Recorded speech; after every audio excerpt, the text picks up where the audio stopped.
بسم الله الرحمن الرحيم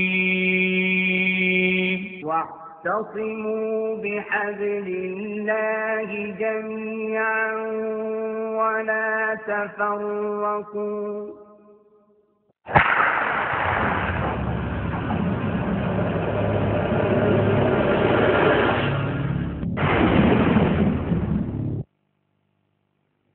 والشمس تجري لمستقر لها ذلك تقدير العزيز العليم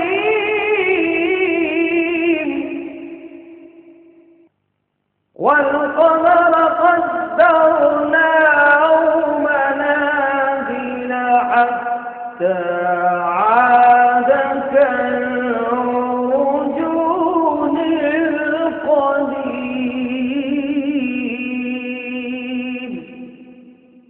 لا الشمس ينبغي لها أن تدرك القمر ولا الليل سابق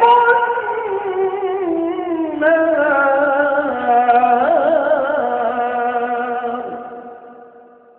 وكل في فلك يسبحون.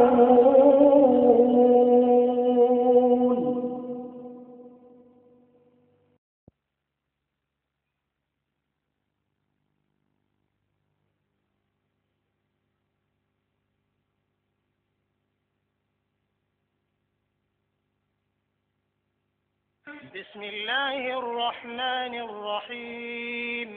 الرحمن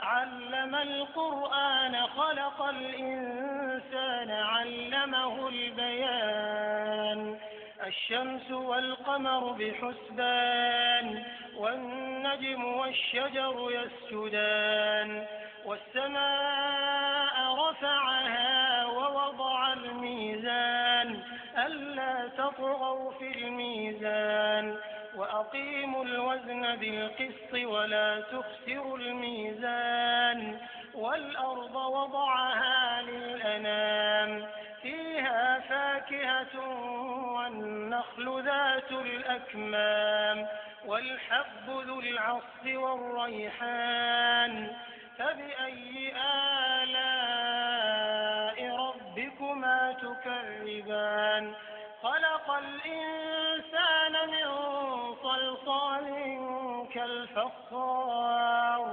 وخلق الجان من مارج من نار فبأي آلاء ربكما تكذبان رب المشرقين ورب المغربين.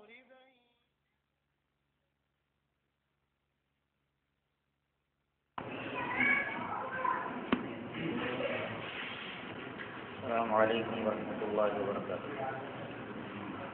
إن الحمد لله نحمده ونستعينه ونستغفره ونعوذ بالله من شرور أنفسنا ومن سيئات أعمالنا من يهده الله فلا مضل له ومن يضلل فلا هادي له وأشهد أن لا إله إلا الله وحده لا شريك له وأشهد أن محمدا عبده ورسوله أما بعد. يا أيها الذين آمنوا اتقوا الله حق تقاته ولا تموتن إلا وأنتم مسلمون. يا أيها الناس اتقوا ربكم الذي خلقكم من نفس واحدة وخلق منها زوجها وبث منهما رجالا كثيرا ونساء واتقوا الله الذي تساءلون به والأرحام إن الله كان عليكم رقيبا. يا أيها الذين آمنوا اتقوا الله وقولوا قولا سديدا يصلح لكم أعمالكم ويغفر لكم ذنوبكم ومن يطع الله ورسوله فقد فاز فوزا عظيما. أعوذ بالله من الشيطان الرجيم.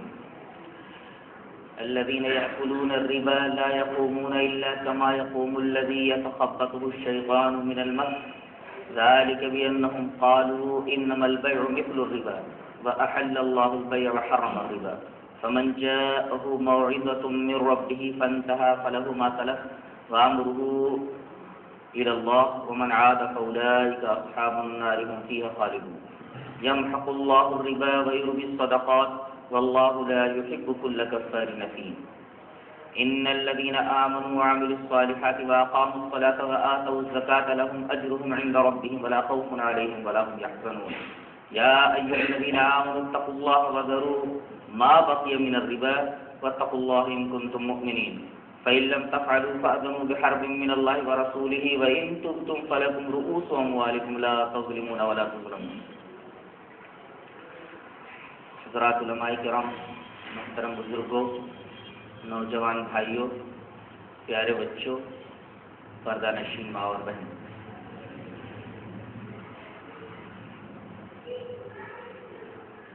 سود یہ معاشرے کا ایک ناخور ہے.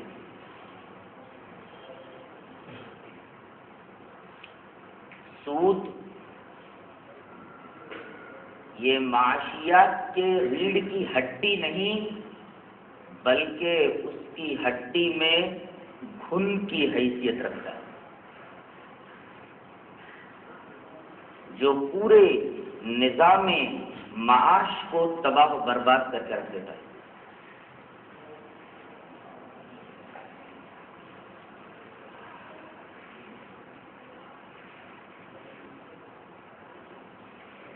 بے فکرے لوگوں کا تو حال ہی چھوڑ دیجئے، بڑے بڑے دیندار لوگ، پرہیزگار لوگ،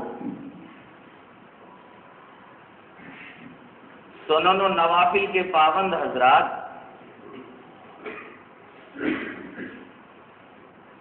تہجد گزار لوگ، حاجی نمازی لوگ، وہ لوگ جن کے ہاتھوں سے تسبیحیں چھوٹتی نہیں ہیں،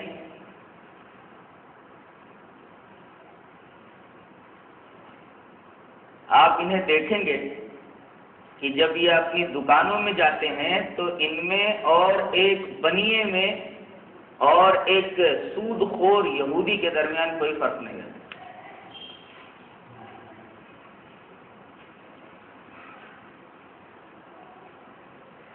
جبکہ قرآن میں اور احادیث شریفہ میں اس کی بڑی قباحت و شناعت آئی. سب سے پہلے ایک حدیث پاک ذہن نشین کر لیں. اسے امام طبرانی معجم الاوسط کے اندر لائے ہیں. راوی حضرت براء بن عازب ہیں. روایت اس طرح ہے: وعن البراء بن عازب رضی اللہ تعالی عنہ قال قال رسول اللہ صلی اللہ علیہ وسلم: الربا 72 بابا ادناها مثل اتيان الرجل امه وإن أربى الربا استطالة الرجل في عرض أخيه. رواه الطبراني في المعجم الأوسط. حضرت براء بن عازب فرماتے ہیں کہ رسول اللہ صلی اللہ علیہ وسلم نے ارشاد فرمایا کہ سود کے 72 دروازے ہیں. ان میں سب سے ادنا دروازہ یہ ہے، اس کا ادنا درجہ یہ ہے جیسے ماں کے ساتھ بدکاری کرنا. اور سب سے بڑا سود اور سب سے بڑا ربا یہ ہے کہ آدمی اپنے بھائی کی عزت پر زبان دراتا ہے. یہ حدیث بتا رہی ہے کہ سود انتہائی قبیح اور شنیع عمل ہے.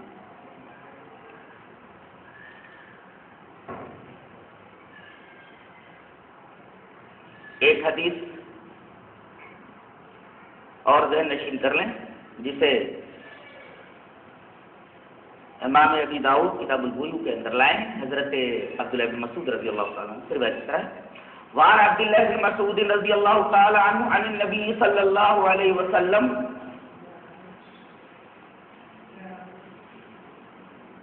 لعن النبی صلی اللہ علیہ وسلم، روایت اس طرح کی ان عبداللہ بن مسعود رضی اللہ تعالی عنہ ان نبی قال لعن النبی صلی اللہ علیہ وسلم آکل الربا وموکلہ وشاہدہ وکاتبہ، رواہ ابو داؤد کی کتاب البیوع۔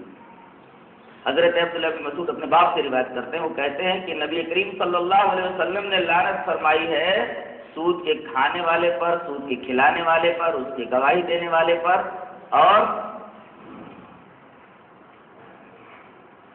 اس کے لکھنے والے کو۔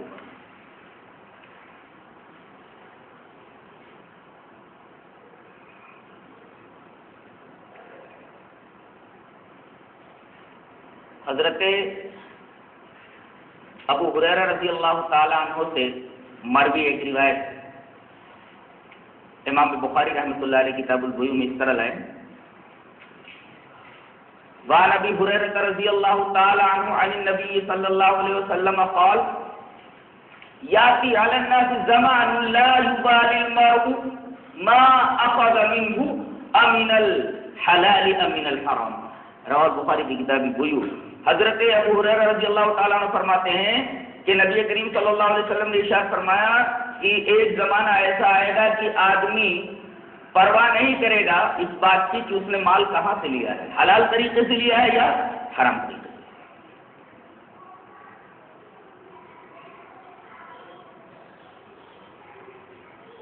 اللہ تبارک و تعالی نے سود خور لوگوں کے بارے میں کیا فرمایا ہے وہ ذرا دیکھ لیتے ہیں۔ الذين يأكلون الربا لا يقومون إلا كما يقوم الذي يتخبطه الشيطان من المس، وہ لوگ جو سود کھاتے ہیں وہ کھڑے نہیں ہو پائیں گے قیامت کے دن مگر اس طرح کھڑے ہوں گے جیسے کسی انسان کو آسیب نے چھو کر کے خبتی بنا دیا ہو۔ عام طور پر یہ دیکھا جاتا ہے کہ کسی آدمی کو آسیب لگ جاتا ہے تو وہ اپنے پیروں کے اوپر سیدھا کھڑا نہیں ہو پاتا، کھڑا ہونے کی کوشش کرتا ہے تو کپ کپا کر گر پڑتا ہے، اس لیے کہ اس کا دماغ، اس کا ذہن اس کے قابو میں نہیں ہوتا، اور ذہن کے قابو میں نہ ہونے کی وجہ سے پورا بدن قابو میں نہیں ہوتا، تو آسیب زدہ شخص اپنے پیروں پہ کھڑا نہیں ہو پاتا، کھڑا ہونے کی کوشش کرے تو کپ کپا کر گر پڑتا ہے۔ ایسے ہی حال سود خوروں کا ہوگا، قیامت کے دن وہ کھڑے ہونے کی کوشش کریں گے لیکن کھڑا نہیں ہو پائیں گے، فرشتے ان کو کھڑا کریں گے تو وہ کپ کپا کر کے گر پڑیں گے، ان کو گھسیٹتے ہوئے اللہ رب العزت کی بارگاہ میں لے جایا جائے، اور پورا میدان محشر دیکھے گا کہ یہ جو کھڑے نہیں ہو پا رہے ہیں، کھڑے ہونے کی کوشش کرتے تو کپ کپا کر گر پڑتے ہیں، فرشتے ان کو جو گھسیٹ کر بارگاہ رب العزت میں لے جا رہے ہیں، یہ سب سے تو سود خور ہیں۔ ایک نکتہ یہاں قابل غور ہے کہ اللہ تبارک و تعالیٰ نے سود خور کو مجنون سے تشبیہ نہیں دی بلکہ آسیب زدہ شخص سے تشبیہ دی ہے۔ ایک وجہ تو یہ میری سمجھ میں آتی ہے کہ جنون میں داخلی اثر کی وجہ سے آدمی کا ذہن متاثر ہوتا ہے، اور آسیب زدہ شخص میں خارجی اثر آدمی کے ذہن کو معاف کرتا ہے۔ دیوانگی کی بیماری اندر سے پیدا ہوتی ہے جبکہ آسیب باہر جاتا ہے۔ اس طرح مشبہ اور مشبہ بہی کے اندر ایک قدر اشتراک یہ ہے کہ جس طرح آسیب زدہ کو اپنے تن من کا ہوش نہیں رہتا، ایسے ہی سود خور کو مال کی طلب، مال کی حرص کے اندر کسی چیز کا ہوش نہیں رہتا، اخلاقیات پامال ہو رہے ہیں، کوئی رو رہا ہے، کوئی ماتم کر رہا ہے، کوئی تباہ و برباد ہو رہا ہے، اس کو کسی چیز کا ہوش نہیں رہتا، کسی چیز کی طرف توجہ نہیں دیتا، اس کی توجہ صرف اور صرف مال کے طلب اور مال کی تلاش جستجو اور مال کے حرص کے اوپر ہوتی ہے.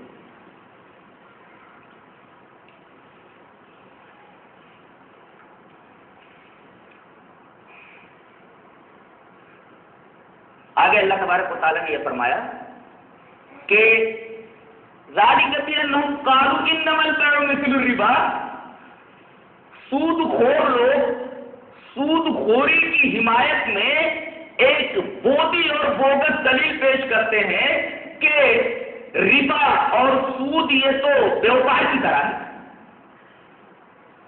بلکہ بیوپار ہی کی طرح ہے. در حقیقت یہ جملہ کہہ کر کے انہوں نے دو جرموں کا ارتکاب کیا. جملہ کیا ہے؟ انما البیع مثل الربا، کہ بیوپار تجارت بیع یہ سود ہی کی طرح ہے. پہلا جرم تو انہوں نے یہ کیا کہ اللہ تعالیٰ نے سود کو حرام قرار دے دیا تھا، انہوں نے اس کو حلال کر لیا. پہلا جرم تو یہ ہے.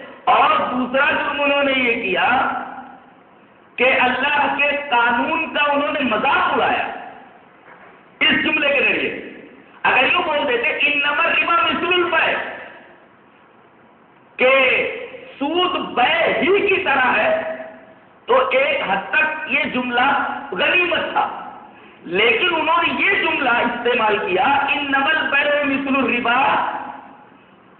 بیع بیوپار جس کی اجازت اللہ دے رہا ہے یہ تو سود ہی کی طرح ہے. اگر سود کو حرام قرار دے دیا جائے تو بیع بھی حرام ہو جائے گا، تجارت بھی حرام ہو جائے گی، بیوپار بھی حرام ہو جائے گا.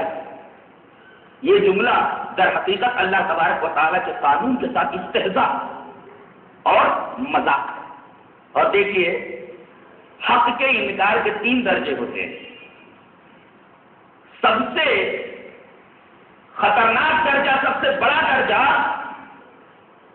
انکار حق کا استہزاء بالحق ہے. جیسا کہ اللہ تبارک و تعالی نے سورہ انعام کے اندر ارشاد فرمایا وَمَا تَأْتِيهِم مِّنْ آيَةٍ مِّنْ آيَاتِ رَبِّهِمْ إِلَّا كَانُوا عَنْهَا مُعْرِضِينَ فَقَدْ كَذَّبُوا بِالْحَقِّ فَسَيَأْتِيهِمْ أَنبَاءُ مَا كَانُوا بِهِ يَسْتَهْزِئُونَ.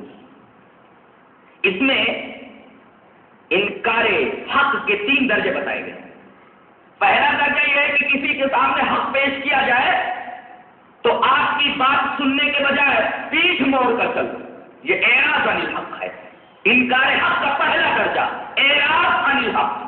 حق بات اس کے سامنے رکھی جائے تو سنی انسنی کر کے اس کان سے سن کر اس کان سے نکال دے اور پیٹھ موڑ کر کے چلا جائے، کوئی بات ہی کرنے پر آمادہ نہ ہو. دوسرا درجہ انکار حق کا اللہ کیا بتا رہا ہے؟ فقد کذبوا بالحق. انکار حق کا دوسرا درجہ تکذیب بالحق ہے کہ حق اس کے سامنے پیش کیا جائے تو حق کی تردید میں حق کو جھٹلانے کے لیے دلائل لائے، جیسا کہ مقلدین کے سیوا کہ حق کو تسلیم نہیں کرتے اور حق کی تکذیب کے لیے بوگس اور ضعیف دلائل پیش کرنے سے باز نہیں آتے. اور تیسرا درجہ ہے فَسَوْفَ يَأْتِيهِمْ أَنبَاءُ مَا كَانُوا بِهِ يَسْتَهْزِئُونَ. اللہ تبارک و تعالی کی آیات کے ساتھ یہ استہزاء کرتے ہیں. استہزاء بالحق یہ اعراض اور انکار کا آخری درجہ ہے کہ اللہ کے قانون کے ساتھ مذاق کیا جائے.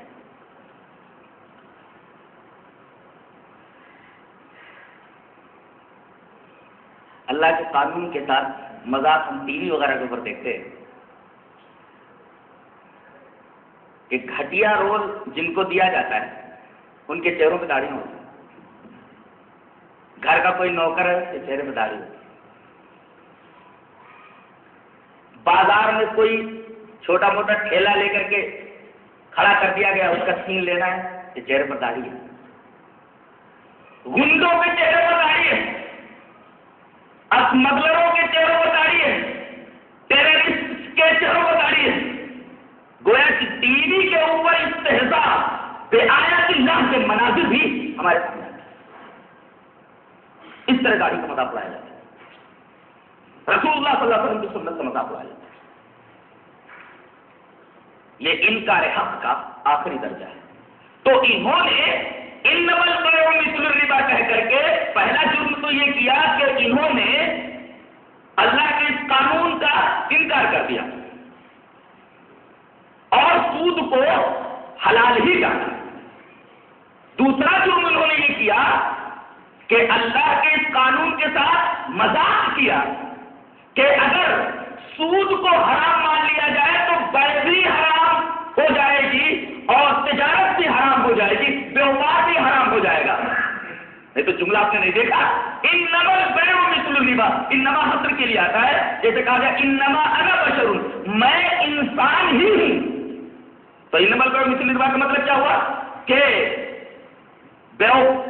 بیوپار سود ہی کی طرح ہے. سود کو اگر کوئی حرام قرار دیتا ہے تو اس طرح کو بیوپار کو بھی حرام قرار دینا لازم ہے.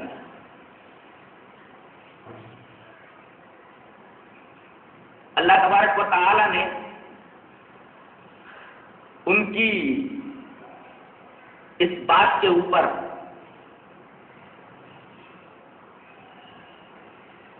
کوئی جوابی کارروائی نہیں سمجھی. ان کی اس بوگس دلیل کا کوئی جواب نہیں دیا. سوال یہ ہے کہ اللہ کو تو ان کی اس بات کا جواب دینا چاہیے تھا. انہوں نے جب یہ کہا کہ بیوپار سود ہی کی طرح ہے تو اللہ تبارک و تعالیٰ کو ان کے اس قول کو اوپر تنقید کرنی چاہیے. اللہ نے اس قول کو اوپر تنقید نہیں کی. جانتے ہیں کیوں؟ اس لیے کہ یہ بات اتنی بےہودہ تھی کہ اس کا جواب علم و حکمت کی روشنی میں دیا جانا خود علم و حکمت کی توہین. جیسے کوئی یہ قیاس کرے کہ آدمی محنت اور مزدوری کرتا ہے, اس کے ہاتھ تھکتے ہیں, اس کے پاؤں تھکتے ہیں, اس کا بدن تھکتا ہے. اس تھکاوٹ کے بعد, اس تھکن کے بعد اسے مزدوری ملتی ہے. تو مزدوری اس کو بدن کے تھکان پر ملی. اسی طرح اگر کوئی عورت زنا کرتی ہے, زنا کراتی ہے, تو وہ بھی تو ہاتھ پیروں کو تھکاتی ہے. اب اس کے بدلے میں اگر وہ مزدوری لے لے تو کیا جائز نہ ہوگا؟ چونکہ یہ ایک بےہودہ قیاس تھا. تو اللہ تبارک و تعالیٰ نے اس بےہودہ قیاس کا کوئی جواب نہیں دیا, بلکہ جواب میں حاکمانہ انداز اختیار فرمایا. وَأَحَلَّ اللَّهُ الْبَيْعَ وَحَرَّمَ الرِّبَا. غور سے سنو, تمہاری بات بالکل بےہودہ ہے.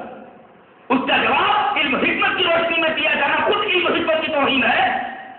خبردار, ہم نے جب ربا کو حرام کر دیا سو وہ حرام ہے, بیع کو حلال کر دیا تو وہ حلال ہے. اور اللہ تعالی نے یہاں عقل والوں کو, شعور والوں کو